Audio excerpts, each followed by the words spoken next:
মৰমৰ ছাত্ৰ-ছাত্ৰীসকল নমস্কাৰ কক্ষালৈ তোমালোকক স্বাগতম জনাইছো মই জিন্তিমণি ৰাজবংশীয়ে তোমালোকৰ মাজলৈ নতুন ভিডিঅ' এটি লৈ আকৌ আহিছো ছাত্ৰ-ছাত্ৰীসকল আজিৰ ভিডিঅ'টিত আছে তোমালোকৰ ষষ্ঠ শ্ৰেণীৰ সমাজ বিজ্ঞানৰ পাঠ্যপুথি সমাজ বিচিত্ৰা স্বদেশ বিদেশৰ সমাজ পৰিচয় আৰু এই পাঠ্যপুথিখনৰ 10 নম্বৰ পাঠ আৰু 10 নম্বৰ পাঠটি আছিল ভাৰতীয় সংস্কৃতিৰ ভেটি ছাত্ৰ-ছাত্ৰীসকল আজি আমি এই পাঠটিৰ 3 নম্বৰ অংশ আলোচনা কৰিম আগতে আমি এই পাঠটিৰ দুটা অংশ আলোচনা কৰি গৈছো আৰু সেই অংশবোৰত আমি কি দেখিছিলো বৈদিক সমাজৰ বিষয়ে আমি পঢ়িছিলো বৈদিক সভ্যতাৰ বিষয়ে পঢ়িছিলো আৰু আমি পাইছিলো যে বৈদিক সময়ত বা বেদৰ সময়ত কেনেকুৱা ধৰ্মীয় আচৰণ হৈছিল বা প্ৰাচীন ভাৰতত কেনেকুৱা ধৰ্মীয় আচৰণ কৰিছিল সেই কথাখিনি আমি পাইছো ছাত্ৰ-ছাত্ৰীসকল আজি আমি আলোচনা কৰিম সেই সময়ত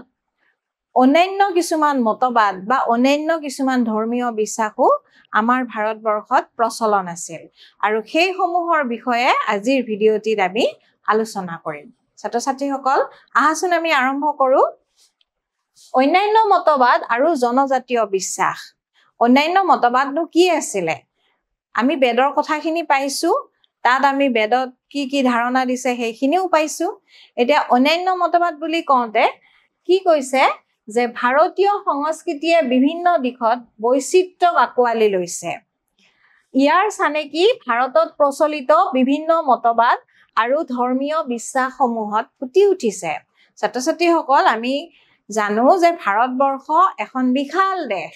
আৰু আমাৰ দেশত বিভিন্ন দিশত বৈচিত্ৰতা আছে ভাষা ধৰণকৰণ আহাৰ সাজ-পোছাক সকলোতে কি আছে বৈচিত্ৰতা আছে আৰু ধৰ্মীয় বিশ্বাসৰ ক্ষেত্ৰতো কি আছে বা মতবাদৰ ক্ষেত্ৰতো বৈচিত্ৰতা আছে আৰু বিভিন্ন মতবাদক বিভিন্ন অঞ্চলৰ লোকে আকোৱালি লৈছে কাৰণ ভাৰতত বৈচিত্ৰতা আছে আৰু ঠাই ভেদে কি কৰিছে বিভিন্ন ধৰণৰ ধৰ্মীয় বিশ্বাস বা মতবাদৰ কি হৈছে বিকাশ হৈছে বা ফুটি উঠিছে ছাত্ৰ-ছাত্ৰীসকল হেহে বিভিন্ন ধৰণৰ ধৰ্মীয় মতবাদ বা বিশ্বাস ফুটি উঠিছে বেদ ভিত্তিক ধৰ্মীয় বিশ্বাসৰ উপৰি আমাৰ দেশত জড়বাদ জৈন মত বুদ্ধ মত আৰু বিভিন্ন জনজাতীয় বিশ্বাসৰ প্ৰচলন আছে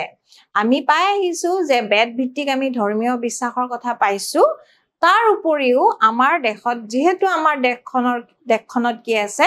বৈচিত্ৰতা আছে হেইহে ঠাই ভেদে ধৰ্মীয় মতবাদ কিছুমানো বেলেগ আছে আৰু তেনেকুৱা মতবাদ বিলাকৰ ভিতৰত আমি ক'ব পাৰো জড়বাদ জৈন মত বুদ্ধ মত তদুপৰি বিভিন্ন জনজাতীয় বিশ্বাস জৈন মতৰ কথাও পাওঁ আমি জড়বাদৰ কথাও পাওঁ বুদ্ধ বা বৌদ্ধ ধৰ্ম বা বৌদ্ধ মত বা কিছুমান অঞ্চলত জনজাতীয় বিশ্বাসও কি আছে প্ৰচলন আছে ছাত্ৰ-ছাত্ৰীসকল এই যে মতবাদসমূহৰ কথা আমি পাওঁ বা আমি এতিয়া পঢ়িম সেই মতবাদসমূহ কোনে প্ৰচাৰ কৰিছিল আহাচোন চাওঁ আমি চাৰবাক মহাবীৰ আৰু গৌতম বুদ্ধই ক্ৰমে জড়বাদ জৈন মত আৰু বুদ্ধ মতৰ প্ৰচাৰ কৰিছিল আমি জড়বাদ জৈন মত আৰু কি পাইছো বুদ্ধ মত আৰু জড়বাদৰ প্ৰচাৰক আছিল ছাত্ৰ-ছাত্ৰীসকল চাৰবাক নামৰ এগৰাকী লোক বা ব্যক্তি ঠিক তেনেদৰে জৈন মতৰ প্ৰচাৰক আছিল মহাবীৰ আৰু বুদ্ধ মতৰ প্ৰচাৰক আছিল ছাত্ৰ-ছাত্ৰীসকল গৌতম বুদ্ধ প্ৰথমে আমি জড়বাদৰ কথা আহাচোন পঢ়ো জড়বাদৰ প্ৰচাৰক আছিল চাৰবাক ছাত্ৰ-ছাত্ৰীসকল জড়বাদ বুলি যিটো মতবাদৰ প্ৰচলন আছিল সেই মতবাদৰ প্ৰচাৰক গৰাকী আছিলে চাৰবাক নামৰ এগৰাকী ব্যক্তি বা চাৰবাক নামৰ এগৰাকী লোক চাৰবাকৰ জড়বাদী দৰ্শনৰ আগতেও ভাৰতীয় দৰ্শনত জড়বাদৰ উল্লেখ থকা বুলি কোৱা হয় চাৰবাকে যিটো মত পোষণ কৰিছিল বা যিটো মতবাদৰ প্ৰচলন কৰিছিল তাৰ আগতেও কিন্তু ভাৰতত জড়বাদৰ কি আছিল প্ৰচলন আছিল বা জড়বাদৰ উল্লেখ আছিল ভাৰতীয় দৰ্শনত উল্লেখ আছিল চাৰ্বাকৰ আগতেও আছিল ভাৰতীয় দৰ্শনত কিন্তু তাৰ বিশেষ তথ্য লাভ কৰা নাযায় যদিও আছিল বুলি কৈছে কিন্তু বিশেষ তথ্য আমি লাভ কৰিব পৰা নাই বা লাভ কৰিব পৰা যোৱা নাই সেই কাৰণে কি হৈছে চাৰ্বাকৰ কথাখিনিয়ে ইয়াতে তোমালোকক কৈছে আৰু এই মতবাদ নাস্তিক আৰু বেদ বিৰোধী চাৰ্বাকৰ যিটো জড়বাদ নামৰ মতবাদ আছিলে সেই মতবাদটো কি কৰিছিল তেওঁলোক নাস্তিক আছিল আৰু তেওঁলোক বেদ বিৰোধী তেওঁলোকে বেদৰ কথাবোৰ বিশ্বাস নকৰিছিল বা তেখেতসকলে নাস্তিক আছিল তেখেতসকলে হয়তো কোনোবা ঐশ্বৰিক দেৱ দেৱীকো তেওঁলোকে নামানিছিল আৰু বেদত থকা কথাবোৰো তেওঁলোকে বিৰোধিতা কৰিছিল তেওঁলোকে হয়তো বিশ্বাস নকৰিছিল চাৰ্বাক তথা তেওঁৰ অনুগামীসকলে জড় বস্তুকে পৰম সত্তা বুলি স্বীকাৰ কৰে চাৰ্বাক আৰু তেওঁৰ যিসকল অনুগামী আছিল তেখেতসকলে জড় বস্তু মানে যিবোৰ বস্তু দেখা যায় বা চুব পাৰি সেই বস্তুবোৰকে পৰম সত্য বুলি তেখেতসকলে বা পৰম সত্তা বুলি কৈছিলে চাৰ্বাক আৰু তেখেতৰ অনুগামীসকলে সেয়েহে এই মতবাদক জড়বাদ বুলি কোৱা হয় যিহেতু তেখেতসকলে কৈছে যে জড়বাদ বা জড় বস্তুৱে হৈছে পৰম সত্তা আৰু সেই জড়বাদৰ পৰাই বা জড় বস্তুৰ পৰাই জড়বাদ আহিছে আৰু জড়ৰ বিশ্বাসৰ কাৰণে যিহেতু এই মতবাদটো হৈছে জড়ক পৰম সত্তা বুলি ধৰি লোৱা হৈছে সেই কাৰণে এই মতবাদটো কি বুলি কোৱা হয় ছাত্ৰ ছাত্ৰীসকল জড়বাদ বুলি কোৱা হয় সাধাৰণ মানুহৰ মাজত লোকপ্ৰিয় হোৱা কাৰণে ইয়াক লোকায়ত বুলিও জনা যায় আৰু এই ধাৰণাটো জড় বস্তুৱে পৰম সত্তা তেওঁলোকে বেদক বিশ্বাস নকৰিছিল এই মতবাদ কি আছিলে সাধাৰণ লোকৰ মাজত লোকপ্ৰিয় আছিল লোকপ্ৰিয় বা জনপ্ৰিয় আছিলে সাধাৰণ লোকসকলে হয়তো এই মতবাদটো ভাল পাইছিল আৰু সেই কাৰণে এই জড়বাদক কি বুলি কোৱা হৈছে লোকায়ত বুলিও কোৱা হয় লোকায়ত আৰু জড়বাদ একেই বস্তু সাধাৰণ লোকৰ মাজত জনপ্ৰিয় আছিল কাৰণে জড়বাদক লোকায়ত বুলিও কোৱা হয় ধাৰণা কৰা হয় যে দাৰ্শনিক বৃহস্পতিয়ে প্ৰথম জড়বাদৰ ধাৰণা প্ৰকাশ কৰিছিল আৰু ধাৰণা কৰা হয় যে দাৰ্শনিক বৃহস্পতি নামৰ দাৰ্শনিক গৰাকীয়ে কি কৰিছিল প্ৰথম জড়বাদৰ ধাৰণা প্ৰকাশ কৰিছিল প্ৰথম দাৰ্শনিক বৃহস্পতিয়ে জড়বাদৰ ধাৰণা প্ৰকাশ কৰিছিল ভাৰতৰ আধ্যাত্মিকতাৰ মূল চিন্তাধাৰাৰ পৰা চাৰ্বাকৰ জড়বাদ সম্পূৰ্ণ পৃথক আৰু ভাৰতত যিটো আধ্যাত্মিকতাবাদ চলি আছে বা চলি আছিলে তাতকে বা সেই চিন্তাধাৰাতকে চাৰ্বাকৰ যিটো জড়বাদ সেই জড়বাদ কিন্তু কি আছিলে সম্পূৰ্ণ পৃথক বেলেগ আছিল আৰু এই মতবাদে ভগৱান আত্মা পৰমাত্মা আদি বিশ্বাস নকৰে চাৰ্বাকৰ জড়বাদে ছাত্ৰ ছাত্ৰীসকল কি বিশ্বাস নকৰে তেখেতসকলে ভগৱান আত্মা পৰমাত্মা আদি কথাবোৰ তেখেতসকলে বিশ্বাস নকৰে তেখেতসকলে যিহেতু জড় বস্তুকে পৰম সত্তা বুলি কয় সেই কাৰণে তেখেতসকলে কি নকৰে আত্মা পৰমাত্মা ভগৱান এই কথাবোৰ তেওঁলোকে বিশ্বাস নকৰে জড়বাদৰ মতে মাটি পানী অগ্নি আৰু বায়ু হল মূল আৰু জড়বাদৰ মতে মূল বস্তু হৈছে কি মাটি পানী অগ্নি আৰু বায়ু মাটি পানী অগ্নি আৰু বায়ু এইকেইটাই হৈছে মূল বস্তু জড়বাদৰ মতে বিশ্ব ব্ৰহ্মাণ্ড পৰিচালিত হবলৈ কোনো আধ্যাত্মিক সত্তা বা শক্তি নাই এই মতবাদ অনুসৰি বাস্তৱ জীৱনৰ উন্নতিৰ কাৰণে মানুহে পৰজনমৰ কথা ভাবি ধৰ্মীয় সাধনা কৰাতকৈ চাৰু শিল্পৰ চৰ্চা কৰা বেছি উপযোগী আৰু জড়বাদীসকলে বিশ্বাস কৰে যে বিশ্ব ব্ৰহ্মাণ্ড পৰিচালিত হবলৈ কোনো ধৰণৰ আধ্যাত্মিক শক্তি নাই মানে বিশ্ব ব্ৰহ্মাণ্ড কোনোবা অদৃশ্য বা আধ্যাত্মিক শক্তিয়ে কি নকৰে পৰিচালিত নকৰে এই মতবাদ অনুসৰি বাস্তৱ জীৱনৰ উন্নতিৰ কাৰণে মানুহে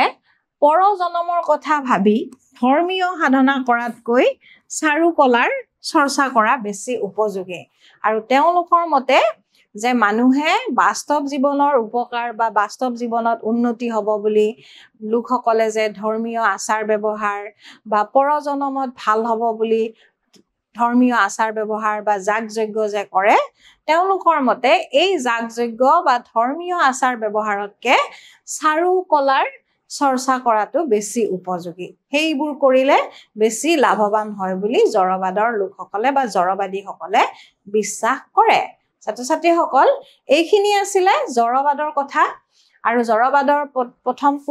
প্ৰকাশ কোনে কৰিছিল দাৰ্শনিক বৃহস্পতিয়ে চাৰ্বাকে প্ৰচাৰ কৰিছিল আৰু সেইখিনিয়ে হৈছে জড়বাদৰ মূল কথা ইয়াৰ পিছত আমি পঢ়িম জৈন মতবাদ আমি জৈন মতবাদৰ কথাও পাইছো বৈদিক সংস্কৃতিৰ সমান্তৰালকে কি হৈ আছিলে জৈন মতবাদ জড়বাদ আদিৰো প্ৰচলন হৈ আছিলে এতিয়া আমি জৈন মতবাদৰ কথা পঢ়িম ছাত্ৰ ছাত্ৰীসকল মহাবীৰ আছিল জৈন মতবাদৰ প্ৰৱৰ্তক আৰু জৈন মতবাদৰ প্ৰৱৰ্তন কৰিছিল কোনে মহাবীৰ বোলা এগৰাকী ব্যক্তিয়ে জৈন ধৰ্মত মুঠ ২৪ জন তীৰ্থংকৰ থকা বুলি বিশ্বাস কৰে জৈনসকলে বিশ্বাস কৰে যে মুঠ ২৪ জন তেওঁলোকৰ কি আছিলে তীৰ্থংকৰ আছিলে মুঠ ২৪ জন আৰু মহাবীৰ আছিল শেষৰজন তীৰ্থংকৰ আৰু তেওঁলোকৰ মতে মহাবীৰ আছিলে শেষৰ গৰাকী তীৰ্থংকৰ মূল ২৪ গৰাকী তীৰ্থংকৰৰ ভিতৰত মহাবীৰ আছিল শেষৰ গৰাকী তীৰ্থংকৰ প্ৰথম তীৰ্থংকৰজন আছিল ঋষভনাথ ছাত্ৰ ছাত্ৰীসকল প্ৰথম গৰাকী আছিলে জৈনসকলৰ তীৰ্থংকৰ ২৪ গৰাকী তীৰ্থংকৰৰ ভিতৰত প্ৰথম গৰাকী ঋষভনাথ বা আদিনাথ ছাত্ৰ ছাত্ৰীসকল আৰু শেষৰ গৰাকী আছিলে মহাবীৰ এই বুলি জৈনসকলে বিশ্বাস কৰে মহাবীৰে লিছবি সংঘৰাজ্যৰ ক্ষত্ৰিয় দলপতি এজনৰ ঘৰত জন্ম লাভ কৰিছিল আৰু এই মহাবীৰ যিগৰাকী জৈন ধৰ্মৰ শেষৰ মানে তীৰ্থংকৰ আছিলে তেখেতৰ জন্ম হৈছিলে লিছবি সংঘৰাজ্যৰ ক্ষত্ৰিয় দলপতি এজনৰ ঘৰত লিছবি নামৰ এটা জাতি তেখেতসকলৰ দলপতি এগৰাকী ক্ষত্ৰিয় দলপতি এঘৰৰ ঘৰত মহাবীৰৰ জন্ম হৈছিল মানে মহাবীৰৰ জন্ম ক্ষত্ৰিয় ঘৰত হৈছিল ৰাজকুমাৰ হিচাপে জন্ম লাভ কৰিলেও তেওঁ সংসাৰৰ মায়ামোহৰ প্ৰতি আসক্ত নাছিল হয় তেখেতে ক্ষত্ৰিয়ৰ ঘৰত জন্ম হৈছিল আৰু তেখেত এগৰাকী ৰাজকুমাৰ আছিল কিন্তু তেখেতৰ কি নাছিলে কোনো ধৰণৰ মায়ামোহ নাছিল বা মায়ামোহৰ প্ৰতি তেখেত আসক্ত নাছিল সেয়েহে ৩০ বছৰ বয়সত তেওঁ ঘৰৰ পৰা ওলাই গৈ সন্ন্যাসীৰ জীৱন যাপন কৰিছিল যিহেতু তেখেত ৰাজকুমাৰ আছিল যদিও তেখেতৰ মায়ামোহ নাছিলে সেয়েহে ৩০ বছৰ বয়সত তেওঁ ঘৰৰ পৰা ওলাই গৈ সন্ন্যাসীৰ দৰে জীৱন যাপন কৰিছিল ছাত্ৰ ছাত্ৰীসকল আৰু সুদীৰ্ঘ ১২ বছৰ কাল তেখেত কঠোৰ তপস্যাত ব্ৰতী হৈ আছিল ৩০ বছৰত ঘৰৰ পৰা তেওঁ ওলাই গৈছিলে আৰু সুদীৰ্ঘ ১২ বছৰ কাল তেওঁ কি হৈ আছিলে তপস্যা কৰি আছিলে বা ধ্যান কৰি আছিলে আৰু তপস্যা কৰাৰ অন্তত তেওঁ কি হৈছিলে তেওঁ আত্মজ্ঞান বা কৈবল্য লাভ কৰিছিল তেওঁ সুদীৰ্ঘ ১২ বছৰ ধ্যান কৰি বা তপস্যা কৰি তেওঁ জ্ঞান লাভ কৰিছিল আৰু তেওঁ কি জ্ঞান লাভ কৰিছিল আত্মজ্ঞান বা কৈবল্য বা আত্মজ্ঞান লাভ কৰিছিল তেওঁ ইন্দ্ৰিয় জয় কৰিছিল বা কাম ক্ৰোধ লোভ মোহ আদিৰ পৰা নিজকে আঁতৰাই ৰাখিব পাৰিছিল বাবে তেওঁক জিতেন্দ্ৰিয় আৰু মহাবীৰ হিচাপে গণ্য কৰা হৈছিল ছাত্ৰ ছাত্ৰীসকল মহাবীৰে কি কৰিব পাৰিছিল ইন্দ্ৰিয় বুলি কওঁতে আমাৰ ৫টা ইন্দ্ৰিয়ৰ কথা কৈছে আৰু এই ইন্দ্ৰিয়ৰ দ্বাৰা হোৱা কোনবোৰ ধৰা কাম সংভাৱ তেওঁ লোভ মোহ এইবোৰ ত্যাগ কৰিব পাৰিছিল আৰু সেই কাৰণে তেখেতক কি বুলি কোৱা হৈছিলে জিতেন্দ্ৰিয় আৰু মহাবীৰ তেওঁ ইন্দ্ৰিয় জয় কৰিব পাৰিছিল সেইকাৰণে তেখেতক জিতেন্দ্ৰিয় বা মহাবীৰ হিচাপে গণ্য কৰা হৈছিল সুদীৰ্ঘ ৩০ বছৰ কাল কুশল মগধ মিথিলা বিদেশ অংগ আদি বিভিন্ন ঠাইত তেওঁ নিজৰ অনুগামীসকলৰ সৈতে জৈন মতবাদ প্ৰচাৰ কৰি ৭২ বছৰ বয়সত ইহলীলা সম্বৰণ কৰে আৰু তেখেতে ৩০ বছৰ বয়সত ঘৰৰ পৰা ওলাই গৈছিল ওলাই গৈ তেখেতে ১২ বছৰ কাল সুদীৰ্ঘ ১২ বছৰ কাল তপস্যা কৰিছিল আৰু তপস্যা কৰি তেওঁ জ্ঞান লাভ কৰিছিল আৰু জ্ঞান লাভ কৰি তেওঁ সুদীৰ্ঘ ৩০ বছৰ সময় বিভিন্ন ঠাই সেই সময়ৰ কুশল নামৰ ঠাই মগধ মিথিলা বিদেশ অংগ আদি বিভিন্ন ঠাইত তেখেতে তেওঁৰ অনুগামীসকলক লৈ কি কৰিছিল জৈন মতবাদৰ প্ৰচাৰ কৰিছিল আৰু ৭২ বছৰ বয়সত তেখেতে ইহলীলা সম্বৰণ কৰিছিল মানে তেখেতৰ কি হৈছিল মৃত্যু হৈছিল ৭২ বছৰ বয়সত তাৰ আগতে তেখেতে ৩০ বছৰ কাল বিভিন্ন ঠাইত জৈন মতবাদৰ প্ৰচাৰ কৰিছিল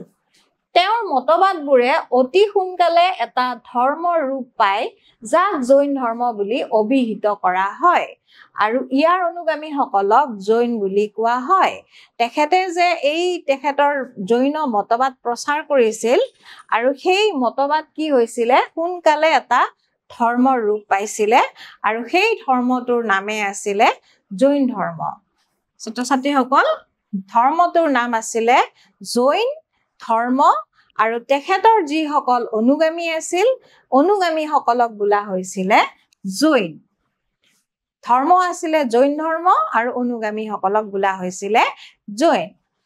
মহাবীৰে সংসাৰৰ সকলো মায়ামোহ ত্যাগ কৰি জীৱন যাপন কৰাৰ উপদেশ দিছিল মহাবীৰে উপদেশ দিছিল যে সংসাৰৰ সকলো মায়ামোহ যিবিলাক আমাৰ লোভ মোহ সকলোবোৰ ত্যাগ কৰি আমি কি কৰিব লাগে আমি জীৱন যাপন কৰিব লাগে বুলি তেখেতে কি কৰিছিল উপদেশ দিছিল মহাবীৰে অহিংসাই জৈন ধৰ্মৰ মূল নীতি আছিল আৰু জৈন ধৰ্মৰ মূল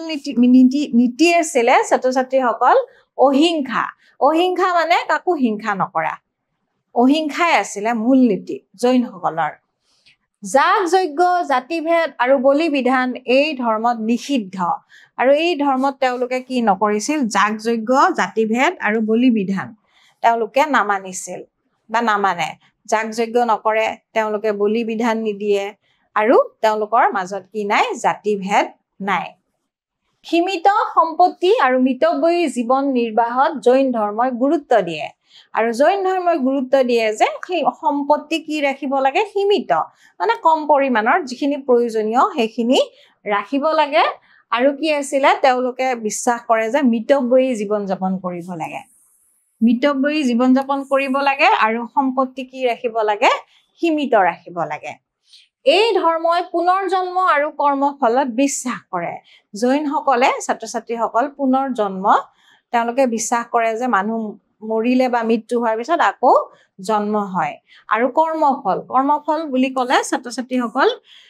আগতে তোমালোকে পাইছা বেদতো কৈছে যে ভাল কৰ্মৰ ভাল ফল বেয়া কৰ্মৰ বেয়া ফল এই কথাখিনি জৈনসকলেও কি কৰে বা জৈন ধৰ্মৰ লোকসকলেও বিশ্বাস কৰে সৎ কৰ্ম সৎ জ্ঞান আৰু সৎ ব্যৱহাৰ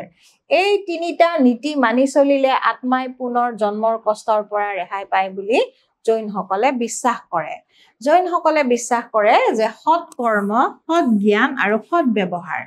এই তিনিটা নীতি যদি মানি চলে সৎ কৰ্ম মানে ভাল কৰ্ম কৰে সৎ জ্ঞান লয় সৎ জ্ঞান অৰ্জন কৰে আৰু সৎ ব্যৱহাৰ কৰিলে আত্মাই হেনো পুনৰ জন্ম লোৱাৰ কষ্টৰ পৰা মুক্তি পায় তেওঁলোকে জৈনসকলে বিশ্বাস কৰে মুক্তি পায় বা ৰেহাই পায় মহাবীৰৰ মতে মানুহৰ নিচিনাকৈ জীৱ-জন্তু গছ-গছনি শিল বতাহ জুই আদিৰো আত্মা আছে ছাত্ৰ-ছাত্ৰীসকল মহাবীৰৰ মতে মানুহৰ যেনেকৈ আত্মা থাকে বুলি ভাবে বা আছে বুলি কয় ঠিক তেনেদৰে গছ-গছনি শিল বতাহ জুই আদি সকলোৰে আত্মা আছে এই বুলি জৈন মতবাদসকলে বা জৈন মতবাদত বিশ্বাসীসকলে বিশ্বাস কৰে সেয়েহে তেওঁ প্ৰকৃতিৰ যিকোনো বস্তুৰ কোনো ধৰণৰ ক্ষতি কৰাৰ পৰা সকলোকে বিৰত থাকিবলৈ উপদেশ দিছিল যিহেতু জৈনসকলে বিশ্বাস কৰে যে সকলোৰে আত্মা আছে সেয়েহে প্ৰকৃতিৰ যিকোনো বস্তু তেওঁলোকে কি কৰে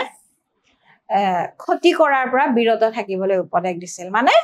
প্ৰকৃতিৰ যিকোনো বস্তু ক্ষতি কৰিব নালাগে মানে প্ৰকৃতিৰ ক্ষতি কৰিব নালাগে এই কথাখিনি জৈনসকলে বিশ্বাস কৰে তেওঁৰ অনুগামীসকলক মুঠ 5টা নীতি পালন কৰিবলৈ উপদেশ দিছিল আৰু মহাবীৰ বা জৈনৰ প্ৰচাৰক বা প্ৰসাৰক তেখেতে কি কৰিছিল তেখেতৰ অনুগামীসকলক মুঠতে 5টা নীতি পালন কৰিবলৈ উপদেশ দিছিলে আৰু সেইকেইটা হৈছে এটা দিছে অহিংসা মানে ছাত্ৰ-ছাত্ৰীসকল কোনো জীৱিত বস্তুৰ অনিষ্ট সাধন নকৰা মানে কাকো হিংসা নকৰা বা কাৰো অনিষ্ট নকৰাটোৱে হৈছে অহিংসা তাৰ পিছত দিছে সত্য মানে সদায় সঁচা কথা কোৱা হেতু তেখেতসকলৰ অন্য এটা নীতি সত্য তাৰ পিছত দিছে অস্থেয় মানে হৈছে চুৰি নকৰা অস্থেয় ত্যাগ মানে হৈছে সম্পত্তি নৰখা মানে ত্যাগ কৰা বা সম্পত্তি নৰখা আৰু এটা দিছে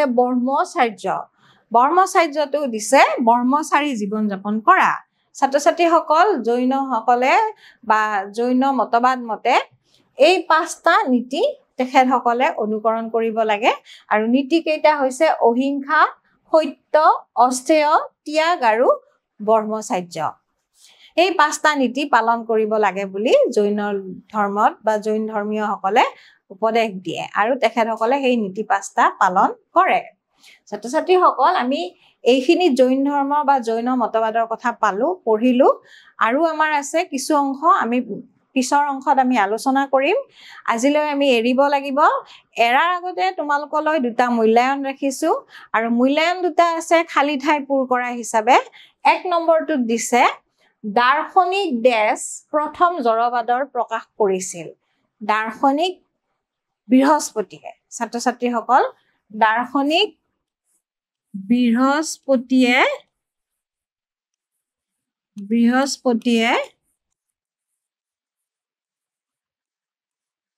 প্ৰথম জড়বাদৰ প্ৰকাশ কৰিছিল দাৰ্শনিক বৃহস্পতি উত্তৰটো হ'ব দাৰ্শনিক বৃহস্পতি দেশ জৈন ধৰ্মৰ মূল নীতি 2 নম্বৰত আছে দেশ জৈন ধৰ্মৰ মূল নীতি আৰু আমি ইয়াত লিখিব লাগিব অহিংসা ছাত্ৰ-ছাত্ৰীসকল